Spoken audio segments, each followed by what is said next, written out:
Welcome back.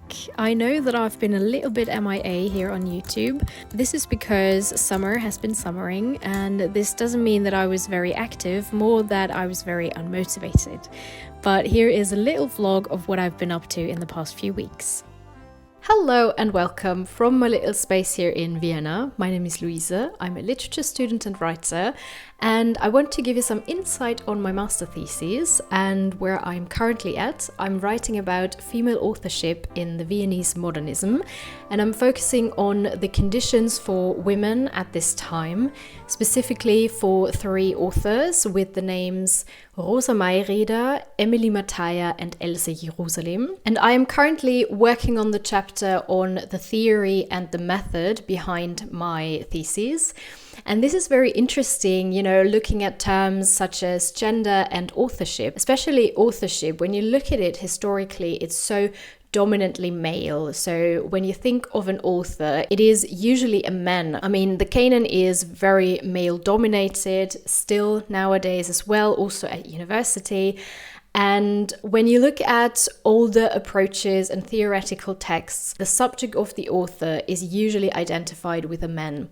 And female authorship is therefore quite difficult because women did not have proper identification possibilities. So there weren't a lot of women who were successful with their writing and who could actually live from writing. And I would like to dive a little bit deeper into this whole authorship context, especially with Roland Barthes, the death of the author, and Michel Foucault, what is an author? But it's not going to be in this video today. I hope to make a separate video about this, so stay tuned. It will come eventually, I don't know when. But what I do want to mention at least is the field theory, the literary field by Pierre Bourdieu, because this is also a big part of my theory and method chapter, because he had this literature sociological approach where with this literary field he tried to include internal and external factors that gave someone a certain position in this literary field. And this is very interesting because a lot of other theories do not do that.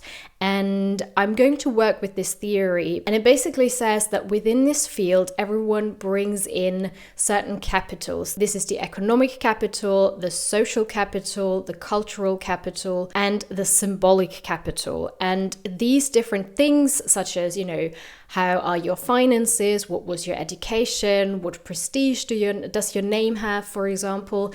And this is something that you bring in, and it influences your position within the literary field or how successful you might be with your work. And obviously this can change. So this literary field is not a fixed and static field. And here comes Virginia Woolf's essay, A Room of One's Own in, because it is very much playing with this idea of what space and resources does a woman need to write and to be able to work in this literary field where she was excluded and having a very difficult time in this whole power play to find a position and to be taken seriously. And Virginia Woolf suggests that a woman needs money and a room of her own where she can work. And this essay is very relevant for her time. It was published in 1929, but it is still relevant today. And it's not only very interesting to read, but also very aesthetic as well. So Virginia Woolf has such a beautiful writing style. I could go on and on about her, but I'm just going to read you a short passage because it's really beautiful. And this passage is from a scene where she wants to enter the library, but she's not granted access because you either need a fellow from the university. Hold on, where is this?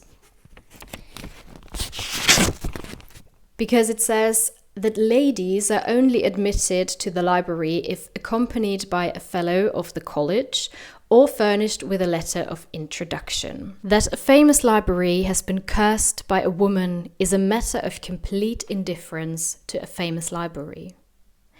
Venerable and calm, with all its treasures safe locked within its breast, it sleeps complacently and will, so far as I am concerned, so sleep forever. Never will I wake those echoes. Never will I ask for that hospitality again, I vowed as I descended the steps in anger. So this is what I'm currently working with. I'm trying to include Virginia Woolf's essay into my whole theoretical approach, and also including Pierre Bourdieu, Simone de Beauvoir as well with The Second Sex, and just trying to give an overview what the term of authorship means, also historically, and what it especially means with a feminist perspective. What is female authorship? How do we read it? How is it approached? And does the death of the author make sense when you have a look at it from a feminist perspective, or is it counterproductive? There are lots of questions around authorship.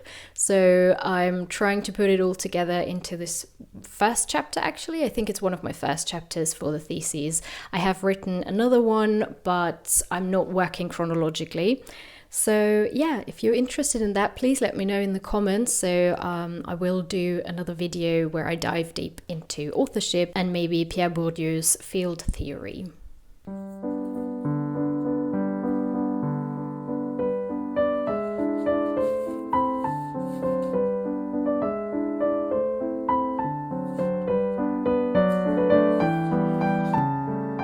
I could lie to you and say that I did a lot of reading, and the truth is I took a nap.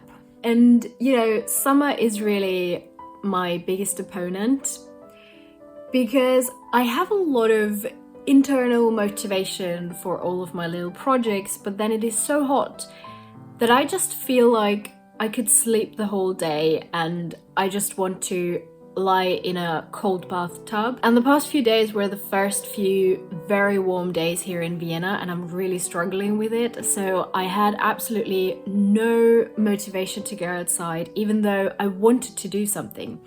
And now I'm kind of fighting with myself if I should turn this day around and still go outside to maybe a cafe, or the library is a bit of a difficult place at the moment because it is June, which is exam time, so it's probably packed and I don't want to go there, especially not in the afternoon. So yeah, now I'm not sure what to do with myself. The nap was great though.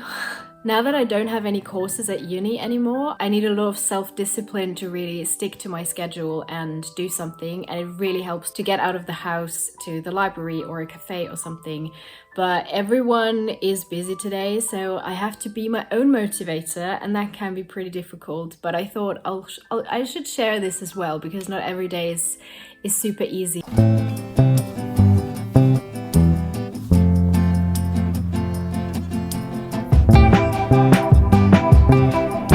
I stopped by at a lovely book cafe in the 15th district, and some of you asked me where are nice independent bookshops in Vienna, and this is one of them. It is called Buchcafé Melange, and you can have a sweet treat, drink coffee and tea while you browse through their book collection. Most of it is German, but also English, and something very special is that they have books in the BKS languages, which is Bosnian, Croatian and Serbian, and in addition Turkish books.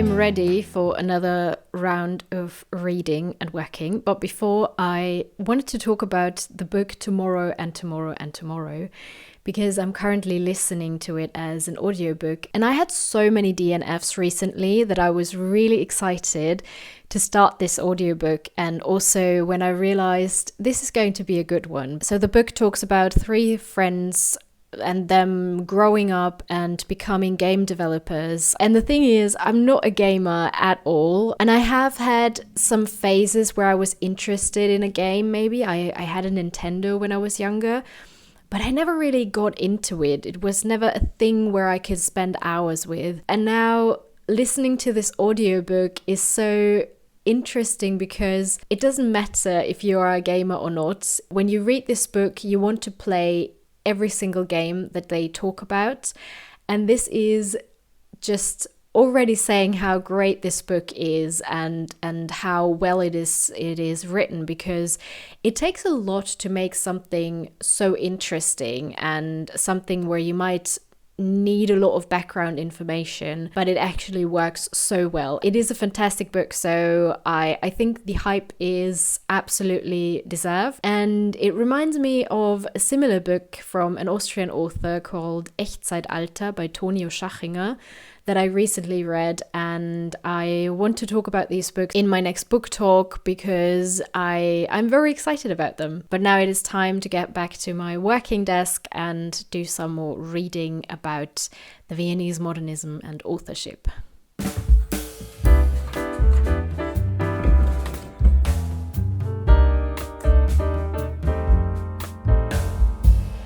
When I'm reading texts that are a bit more philosophical, I'm sometimes questioning myself whether I actually know German at all. Sometimes there are just words that I honestly have never heard before.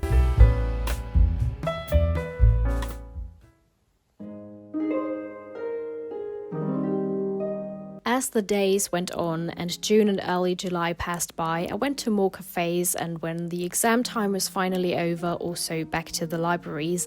But here you can see me at Coffee Fellows, which is a cafe in the bookshop Thalia on Maria-Hilfer-Straße. It's definitely not the best cafe, and Thalia is a chain, but still it's a very nice place.